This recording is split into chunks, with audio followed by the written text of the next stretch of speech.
সাগর বলা যায় সেক্ষেত্রে এখানে ছোট ছোট বাচ্চা অনেক সময় এরকমের ডেড বডি মেলে না।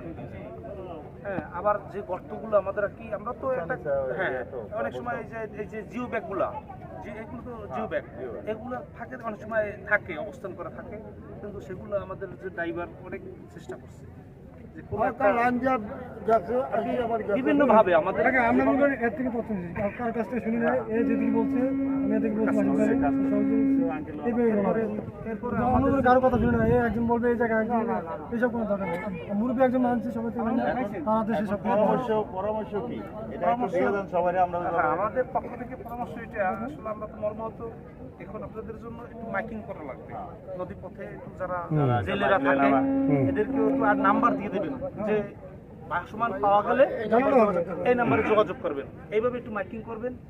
আর বসাতে গুজরে কই আচ্ছা মাইকিং নদীতে করতে হবে। নদীতে মাইকিং দেখা যায় এদিকে 5 কিলো যাবেন স্রোত যেহেতু বেশি, আবার যদি স্রোত না থাকতে আমি বলতাম যে 1 কিলোমিটার আপনার যাইতে অনেক দূর যেতে হবে 5 কিলো এই যে আমি একটা যাইতে পারি মাইকিং তো মানে আমরা করব। আচ্ছা এটা খরচ আমরা করব রে বাবা সবাই মিলে। আরে বাচ্চাদের দেখা যায় বডি করতে সময় লাগে না, অল্পতেই পেটে গ্যাস হয়। গ্যাস হলে দেখা যায় আজকে রাতের ভিতরেও ভাসমান হইতে পারে, বেশি উঠতে পারে। রাত্রে দেখা যায় জেলেরা তো সবাই থাকবে না, চোখে পড়বে না, তার সকালবেলাও দেখা যায় আপনারা ফজর নামাজের পরে জেলেরা থাকেন এরা একটু নেমে যাবেন নদী পথে, কথা বলছেন, তাহলে দেখা যায় ভাসমান পাবেন। এরপর যদি আপনাদের পাওয়ার পরে যদি ফায়ার সার্ভিসের সহযোগিতা লাগে, হিজড়ে যারা আছেন আমাদের এই যে উস্তাদ আসছেন এদের টিমের যদি সহযোগিতা চান, আমাদের ডুবুরি টিমে লাগবে না, ভাসমান রেস্কিউ করতে ডুবুরি টিম লাগবে না।